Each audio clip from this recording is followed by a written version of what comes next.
जैन आगम में 9 की संख्या बड़ी महत्वपूर्ण है। 9 बार अपन नमोकार मंत्र भी पढ़ते हैं, क्योंकि 9 की संख्या से बड़ी कोई संख्या नहीं होती। एक अंक प्रमाण संख्या में सर्वोत्कृष्ट संख्या 9 की है। और फिर अधिक अंक वाली भी जो संख्याएं हैं उनको अगर आप जोड़ दें तो फिर 9 की ही संख्या सबसे अधिक आएगी। जैसे आप अपनी जन्म तारीख ले लो, किसी की जन्म तारीख आज की तारीख हो, मान लो 17 तारीख, तो 17 में 1 और 7 8 हो गए, 9 से छोटा ही बने। 9 से बड़ा कोई अंक नहीं होता। 18 तारीख ले लो तो 1 और 8 9, 9 से पार तो नहीं गया। कैसा?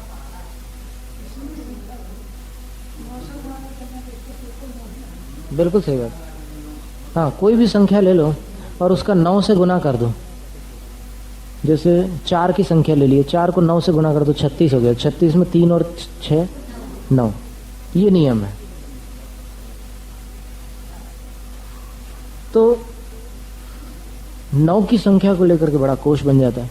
ऐसे समवायांग में पूरा विस्तार इसी का है। जिनवाणी के अंगों का स्वरूप भी अभी अपन लोग नाम तो जानते ही नहीं, अंगों का स्वरूप जानना तो और दूर की बात। तीसरा स्थानांग, चौथा समवायांग, चौथा 5वां व्याख्या प्रज्ञप्ति, 6ठा ज्ञात्री धर्म कथा, 7वां उपासक अध्ययन, 8वां अंतकृत दशांग, 9वां अनुत्तरोपादिक, 10वां प्रश्न व्याकरण, 11वां विपाक सूत्र और 12वां दृष्टिवाद। ऐसे 12 अंग होते हैं जिनवाणी के। तो ऐसे सब विस्तार के साथ इसका वर्णन आता है। तो वसु कर्म विनसे 8 कर्म नष्ट हो गए। देखो 8 भी पृथ्वी के ऊपर विराजमान हो गए, 8 कर्म नष्ट कर दिए। और सुगुण वसु सम्यक तो अधिक सब लसे, और 8 सुगुण अंदर लसे माने शोभित हो गए। 8 गुण होते सिद्धों के। कौन से 8 गुण होते हैं? सम्मतनान दंसन वीर्य सुमंत हेव अवगहणम अगुरलहु मव्ववाहम 8 गुणा होन्ति सिद्धाणम। ये 8 गुण सिद्ध भगवान के होते हैं। सम्यक्त गुण, ज्ञान गुण, दर्शन गुण 3 हो गए, वीर्य गुण, फिर सूक्ष्मत्व, अवगाहनत्व, अगुरु लघुत्व और अव्याबाधत्व। ऐसे 8 गुण सिद्ध भगवान के होते हैं, जिनको लिखना हो। हम फिर से बोल रहे हैं धीरे धीरे।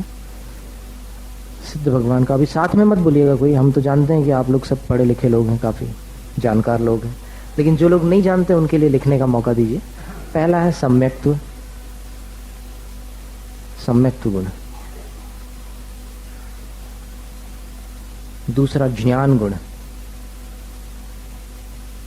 तीसरा दर्शन गुण, चौथा वीर्य,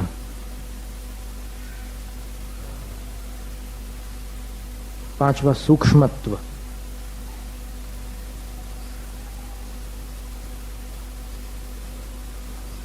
फिर अवगाहनत्व, अवगाहनत्व, और इसके आगे अगुरु लघुत्व, और अंतिम है अव्याबाधत्व। अव्याबाध गुण होते हैं। अब ये उस गाथा जो सिद्ध भक्ति में पढ़ते हैं आप, उस गाथा से भी आप लगा सकते हैं। अगर मान लो आप भूल गए गुणों के नाम, तो फिर गाथा को पढ़ करके दिमाग लगाओ थोड़ा। सम्मत नाण दंसण, तो सम्मत से क्या निकलेगा? फिर नाण से हमने अभी ऐसे ही बताया था, आप गाथा के ही भरोसे। सम्मत नाण यानी ज्ञान, और दंसण दर्शन, वीर्य वीर्य, सुहुमम, और तहेव अवगहणम। तहेव का अर्थ मत निकालना, तहेव यानी तथैव, अवगहणम अवगाहनत, फिर अगुरलहु, अगुरलहु, फिर मव्वाबाहम, मव्ववाहम अव्याबाध। 8 गुणा होन्ति सिद्धाणम। हो गया ना, ये 8 गुण सिद्धों के होते हैं। हाँ, गुणों का व्याख्यान चाहते हैं। फिर 8 कर्मों के क्षय से प्रकट होने वाले 8 गुण बतलाया गया। मोहिनी के नष्ट होने से सम्यक गुण है, फिर ज्ञानावरण के नष्ट होने से ज्ञान गुण है, दर्शनावरण के नष्ट होने से दर्शन गुण है, अंतराय के नष्ट होने से वीर्य गुण है,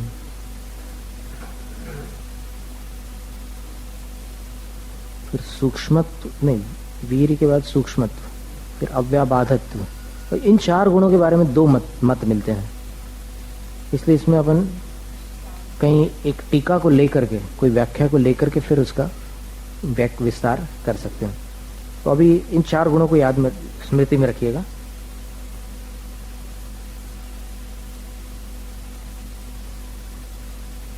नाम कर्म के अभाव से सूक्ष्मत्व,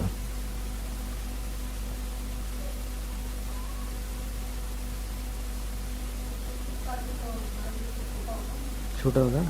सूक्ष्म छोटा नहीं है, सूक्ष्म का अर्थ जो बारीक हो, बारीक का अर्थ मतलब आकार में छोटा हो, ये अर्थ नहीं है सूक्ष्म का, या गुणों में छोटा हो, ये नहीं।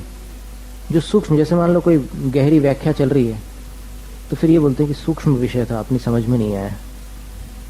गूढ़ है, सूक्ष्म का अर्थ गूढ़, रहस्यपूर्ण था।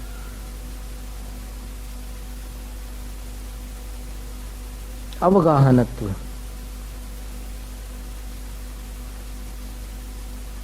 फिर अगुरु लघुत्व। अगुरु लघुत्व तो गोत्र कर्म के क्षय से हो जाता है, और अव्याबाध जो होता है वेदनी के क्षय से होता है।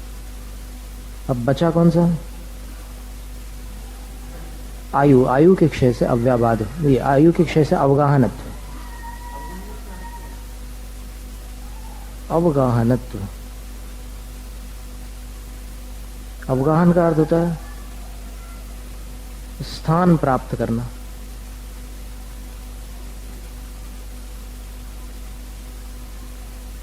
अब इसका ऐसा भावार्थ ही लगाओ कि आयु का जब तक उदय था तब तक सिद्धालय में स्थान प्राप्त नहीं हो पा रहा था, अब स्थान प्राप्त हो गया। लेकिन इससे भी और गहरा अर्थ होना चाहिए इसका, उसको कहीं किसी ग्रंथ में अपन देख सकते हैं। अव्याबाधत्व, अव्याबाध ने वेदनी का क्षय हो गया, तो अब साता और असाता की वेदना से, उसकी बाधा से रहित हो गया। अव्याबाध, बाधाओं से रहित हो गया साता असाता की।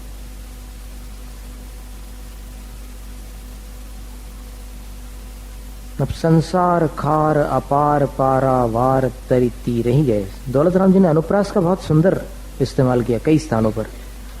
तो संसार जो पारावार था, सागर था, कैसा था? पारावार अपार सागर था। और कैसा था? खार, खारा था।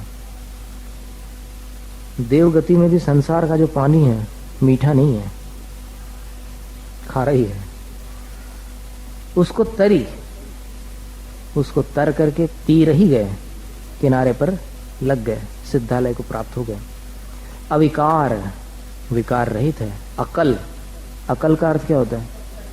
बुद्धि नहीं, बुद्धि को तो अक्ल बोलते हैं, यहाँ अकल लिखा है। कल यानी शरीर, अकल यानी शरीर रहित होते हैं। अरूप, रूप रहित होते हैं।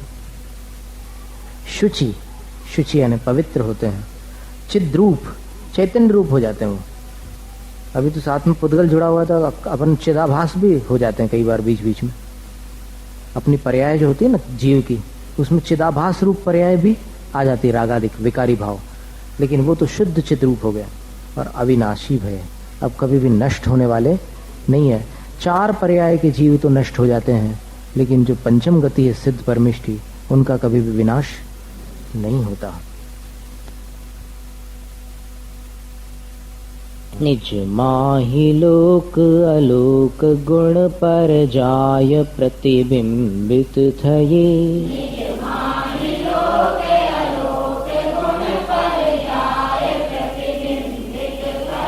रही हैं अनंतानंत काल यथा तथा शिव परिणये।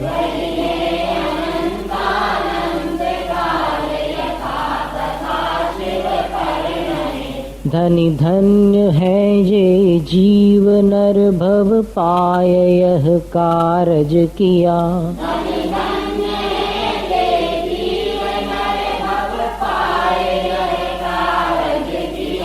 तिन्ही अनादि भ्रमण पंच प्रकार तजिवर सुख लिया।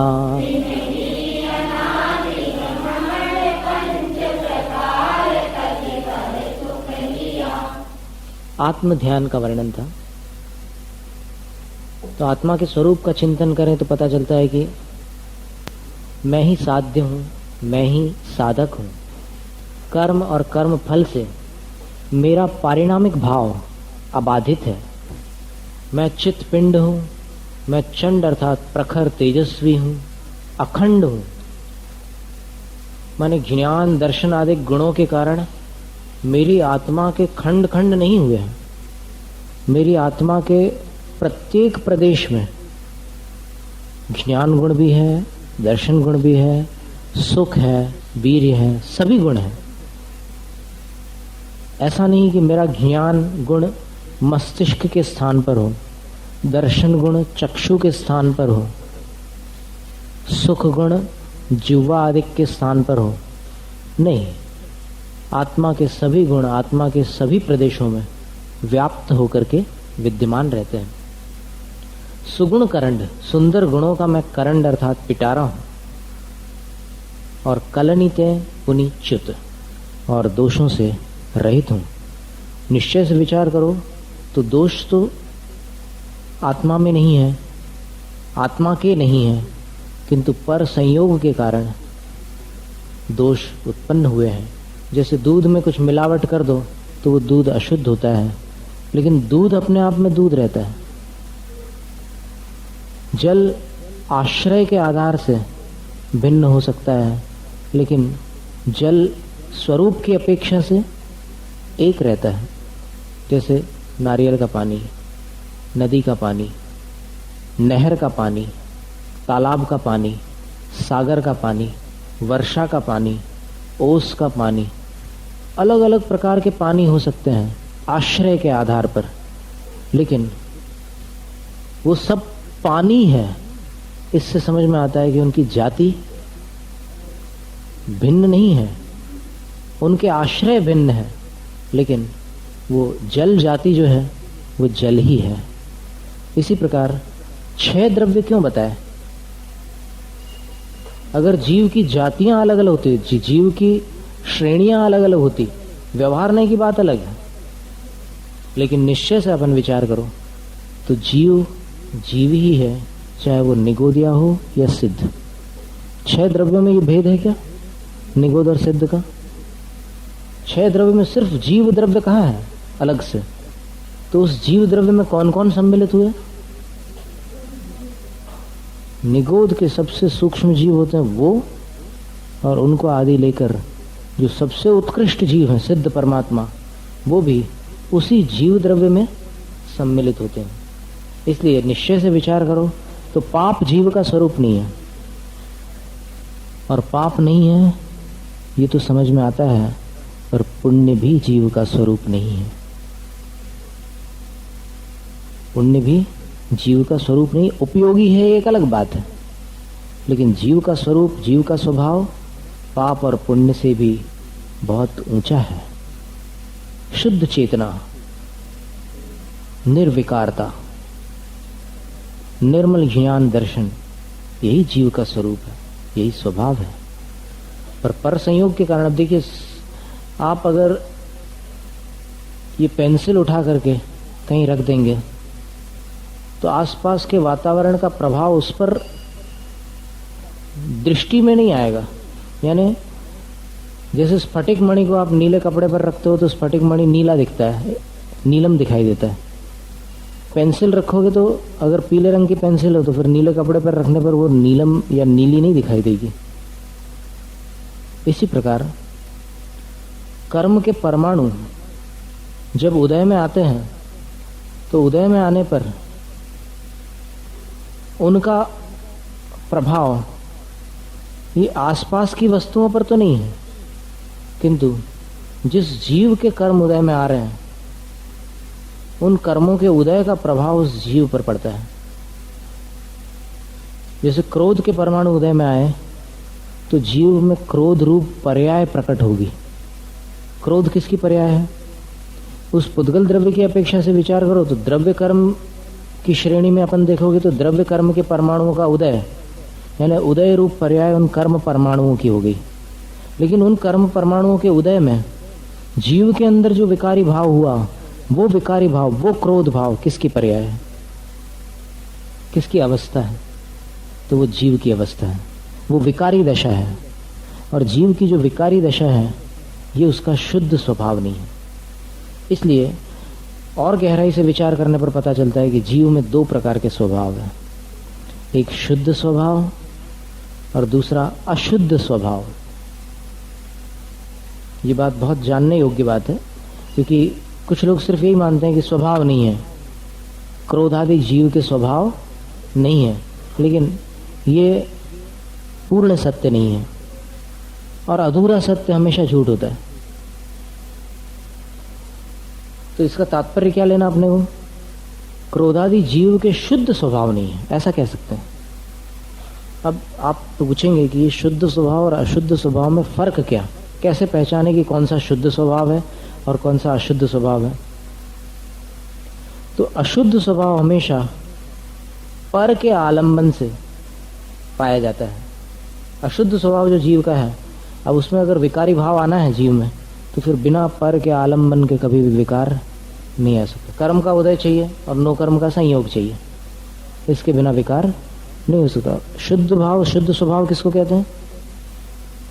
कि जिसको किसी की सहायता नहीं चाहिए, जो सहज जीव का स्वभाव होता है वो शुद्ध स्वभाव। जैसे वो जो सूक्ष्म ज्ञान बताया था ना कल, उसको किसी की अपेक्षा नहीं होती, पर्याय नाम का जो श्रुति ज्ञान था। तो ऐसे दो प्रकार के स्वभाव होते हैं। सिद्ध भगवान में भी अशुद्ध स्वभाव पाया जाता है, क्योंकि स्वभाव हमेशा बना रहता है। स्वभाव उसको कहते हैं जो कभी समाप्त न हो। लेकिन संयोग न होने के कारण, पर संयोग न होने के कारण वो अशुद्ध स्वभाव पर्याय रूप विकार में परिणत नहीं हो सकता, इसलिए वो अविकार होते हैं सिद्ध भगवान। जैसे दूध में पानी को मिला लेने की क्षमता है, पर पानी ही न हो तो दूध शुद्ध का शुद्ध ही रहेगा। इसी प्रकार सिद्ध भगवान में भी वो वैभाविकी शक्ति है, विद्यमान है, लेकिन पर संयोग न होने के कारण उनके अंदर विभाव नहीं है। अगर वो देखिए, इसको अपन समझने के लिए ऐसा समझ लो कि यदि उनके अंदर वो वैभाविकी शक्ति न होती जीवात्मा में, तो फिर संसारी अवस्था में उनमें विकार कैसे होता? विकार रूप परिणमन करने की शक्ति अगर जीव में न हो तो फिर पर के संयोग में विकार ही नहीं हो सकता। समझ में आ रहा है ना? अब कोई चीज है जो ज्वलनशील है, वही तो अग्नि के संयोग में जलेगी, और जो वस्तु ज्वलनशील नहीं है, जल नहीं सकती, वो अग्नि के संयोग में कैसे जल सकती? आ रहा दृष्टांत समझ में? तो जिस प्रकार ज्वलनशील वस्तु ही अग्नि के संयोग में जलती है, उसी प्रकार वैभाविकी शक्ति होने के कारण ही जीव संसार अवस्था में विकारी होता है। इसका मतलब ये हुआ कि वैभाविकी शक्ति जीव का स्वभाव है। ठीक है? जीव का स्वभाव जीव के अंदर पाई जाती है, सभी जीवों के अंदर। बस ये है कि सिद्ध अवस्था में पर का संयोग न होने के कारण विकार रूप पर्याय नहीं बनेगी, और जहां पर का संयोग होता है वहां विकार रूप पर्याय हो जाती है। इसलिए इन दो बातों का अपने को ध्यान रखना है कि जीव के दो स्वभाव हैं, और इसके लिए हम अभी शास्त्रों का उदाहरण देकर के और स्पष्ट कर देंगे, तो आपको एकदम बात अंदर गले उतर जाएगी। अभी थोड़ा कहीं अटक रही है कि जीव में दो प्रकार के स्वभाव, शुद्ध स्वभाव और अशुद्ध स्वभाव। तो सारे शुद्ध स्वभाव तो जो होता है पर संयोग से रहित, सिद्ध भगवान में तो पूरा शुद्ध, सारा हिसाब किताब ही पूरा शुद्ध है, वहां कुछ भी अशुद्ध नहीं है। अब रही संसारी जीव की बात, तो फिर ये जीव के स्वभाव हैं विकारी भाव। कौन से स्वभाव है? अशुद्ध स्वभाव। इसको कैसे समझे अपन? शास्त्रों में कहां पर आया ऐसा? तो तत्वार्थ सूत्र के दूसरे अध्याय का जो पहला सूत्र है, उसमें पांचों भावों को जीव का स्वभाव कहा है। आचार्य उमा स्वामी महाराज ने क्या कहा, औपशमिक क्षायिकौ भावौ मिश्रश्च जीवस्य स्व, इस शब्द पर ध्यान देना, स्वतत्वम। स्वतत्व का अर्थ क्या है, स्वभाव, है ना। तस्य भावस्तत्व, तत्व कहते हैं भाव को।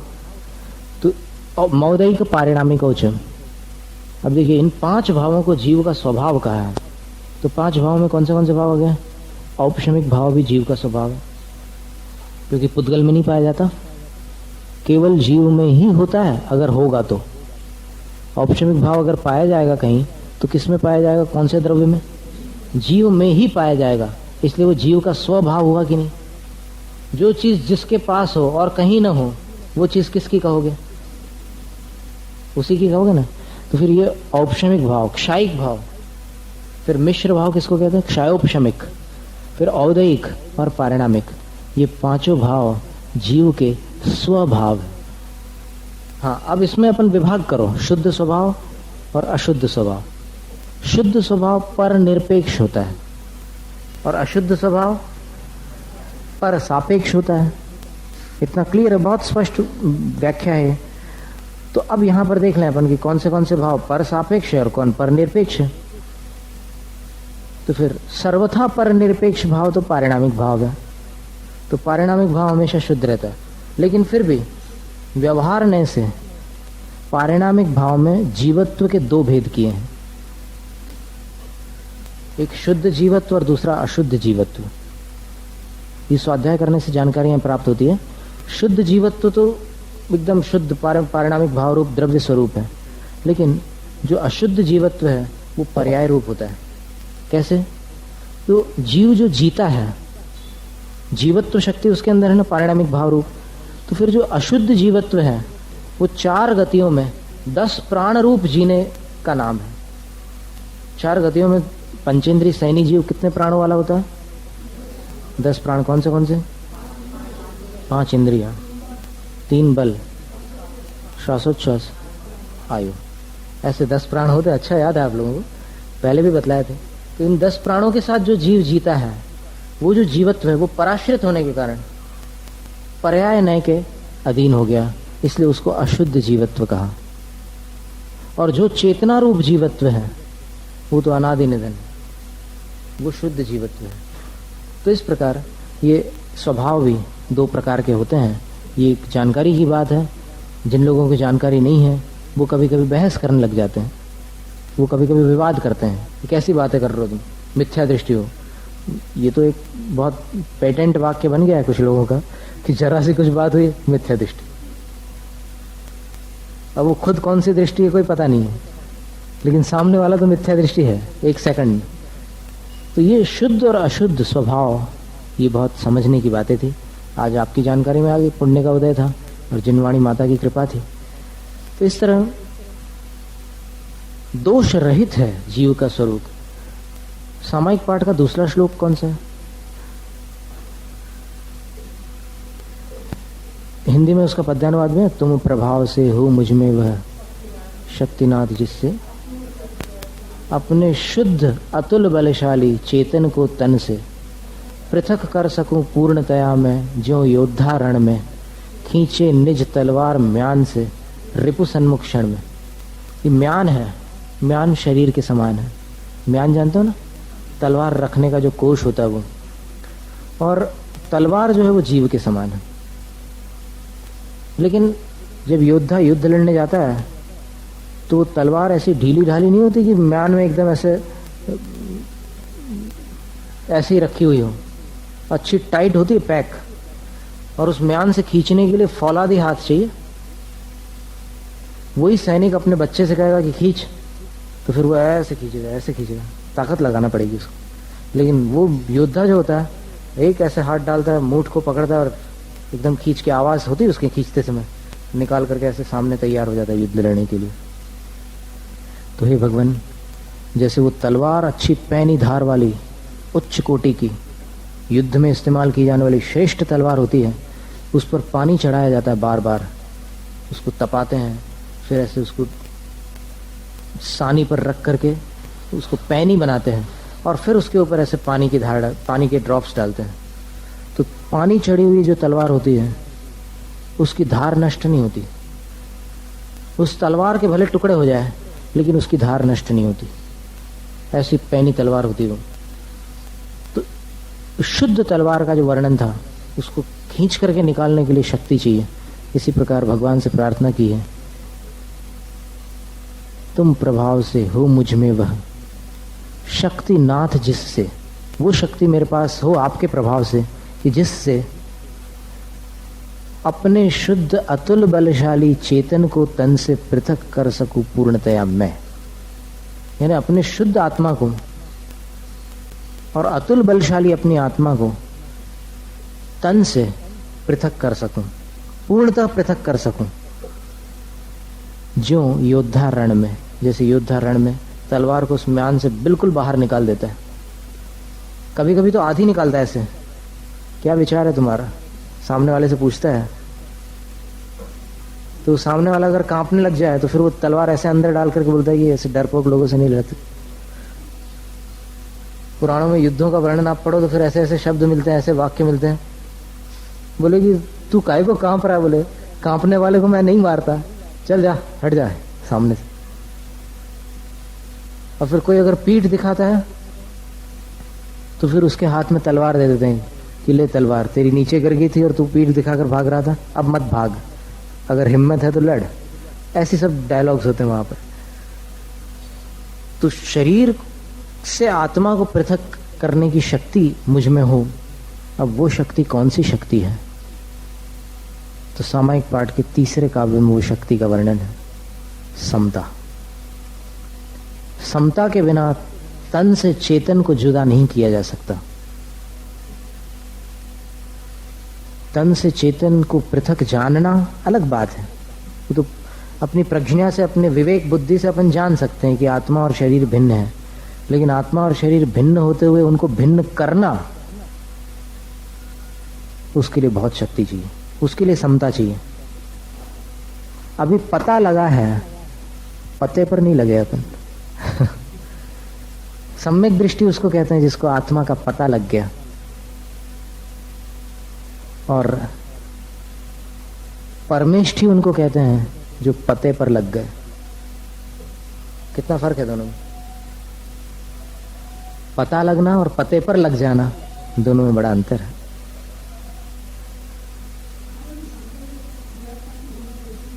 हाँ, तो समता तो क्रियात्मक ही चाहिए ना। समता कोई टेंशन, वो मतलब सिर्फ थॉट वाली क्षमता थोड़ी है, वैचारिक क्षमता थोड़ी है।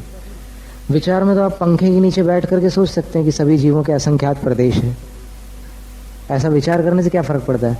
और उसी समय अगर मच्छर आकर के बैठे तब सोचो कि इसके भी असंख्यात प्रदेश है, मेरे भी असंख्यात प्रदेश है, इसमें भी अनंत गुण है, मुझ में भी अनंत गुण है, इसमें भी त्रस पर्याय है और मेरे में भी त्रस पर्याय। समता सर्वभूतेषु, सब जीवों में समता का विचार करना ही सामायिक है।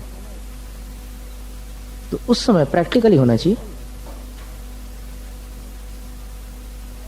फिर ऐसा चिंतन करके जब अपने अंदर स्थिर होते हैं, ध्यान में लीन होते हैं, तब जो अनिर्वचनीय वचनातीत आनंद प्रकट होता है वह इंद्र, नागेंद्र, नरेंद्र और अहमेंद्र किसी के पास नहीं हो सकता। इसीलिए इंद्र तरसता है कि कब मैं मनुष्य बनकर मुनि पद धारण करूं। और फिर शुक्ल ध्यान अग्नि के द्वारा घातिया कर्म रूपी वन नष्ट होता है, केवल ज्ञान प्रकट होता है, सब कुछ जान लेते हैं और फिर भव्य जीवों को मोक्ष मार्ग का उपदेश देते हैं। फिर अघातिया कर्म जो बचे हुए थे उनको नष्ट करके एक क्षण में, एक समय लगता है, यहाँ से मोक्ष होता है। और सिद्धालय जो है, सिद्धालय इसलिए कहा ऊपर के उस स्थान को कि सिद्ध यहाँ नहीं ठहरते हैं, क्योंकि आत्मा में बड़े बड़े विचित्र स्वभाव है। अभी अगर स्वभाव का चिंतन करो तो आप दंग रह जाएं। भोजन पचाने की शक्ति शरीर में नहीं होती। भोजन को रस से रुधिर, रुधिर से मांस, मांस से मेद, मेद से अस्थि और अस्थि से मज्जा और मज्जा से शुक्र रूप परिणत कराने की क्षमता किसमें है? वो जीव की ही वैभाविक शक्ति है। क्योंकि मरने के बाद उसी शरीर में आप ये सब डाल करके देख लेना, कोई फर्क नहीं पड़ने वाला। ये जब तक जीव है, जीव की जो वैभाविक शक्ति है उसका अगर आप विचार करो तो जीव पूरे ये विश्व युद्ध करा सकता है। विश्व युद्ध कराने की शक्ति किसकी शक्ति है बताइए, पुद्गल की या जीव की?